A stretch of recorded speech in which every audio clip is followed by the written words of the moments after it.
Time's early, so Roger emerges from the muck for this chaotic adventure. When he gets back to his car, it won't start like Heidi. Opening the hood, he realizes Klaus cut all wires into a mess like on New Year's Eve. Desperate, Roger fled overnight on the caretaker's tractor.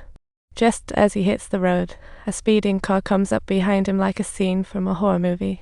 One little mistake, and he crashes into the bushes, getting knocked out cold. He wakes up in a hospital, feeling like he won a cursed lottery. A passerby endured the stench to save him. He thought had escaped Klaus. But as he stumbles to the window, he spots his car outside his hot sinks. To make matters worse, 2 cops are hanging out in the hallway, and Roger's heart drops as he's been inspired. He distracts the cops and hides in a wardrobe, escaping the room, but only taking a few steps. He was apprehended by 2 other detectives and was brought back under control before he could even flee the hallway. It turned out that Klaus, fearing exposure, directly took out the man who was guarding the old man. With old White's car parked at the scene, the cops are convinced he's the murderer now. That's some serious injustice. And since Roger has White's ID on him, they misinterpret everything. But hey, being with the cops is better than dodging bullets, so Roger keeps quiet. On the way back to the precinct, the radio suddenly blares with a bulletin. Someone just reported a stolen truck. Talk about trouble following trouble. The detective planned to ignore it, but just then, he sees a truck barreling down the nearby hill, so he decides to set up he exits to stop the truck, but the oncoming car won't so boldly ignored. Suddenly, Roger remembers Gloss Company developed a tracking gel, and Mary had just stroked her hair before he left. The light bulb goes off. It's got to be Klaus driving that truck.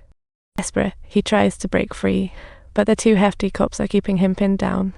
The next second, what he feared most comes true. A truck is speeding towards them, turning the car into a giant metal ball.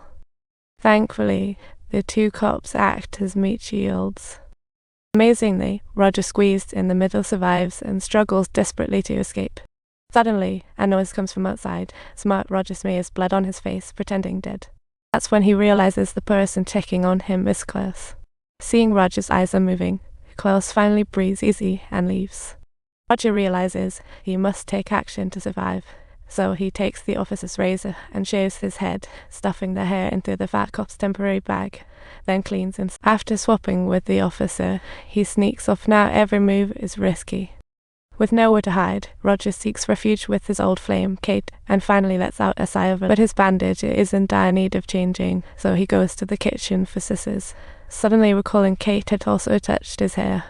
He rushes into the bathroom and finds Kate tipping off Klaus, revealing herself as a snitch.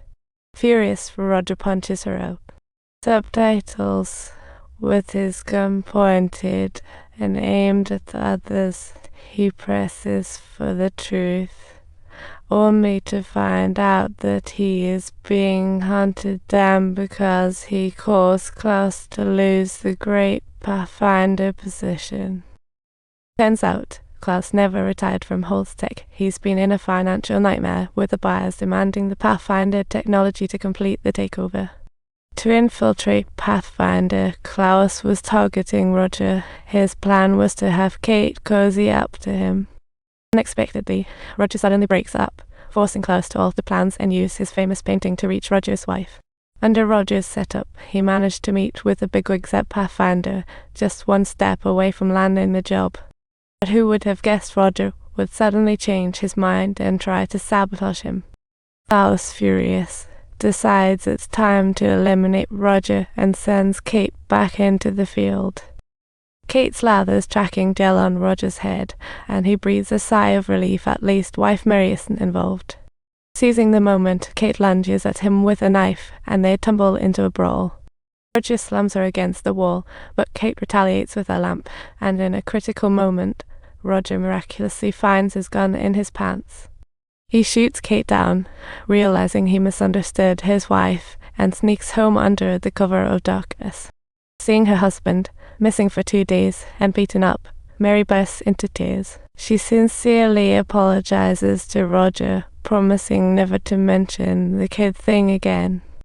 The caring concern from his wife makes Roger's mental defenses crumble instantly, and he starts to express his fears. Ever since the very first moment I laid eyes on you, I've been constantly afraid that you might one day leave me. I'm scared about having our child, that you'll fall in love with someone else. I'm really scared. I'm really scared.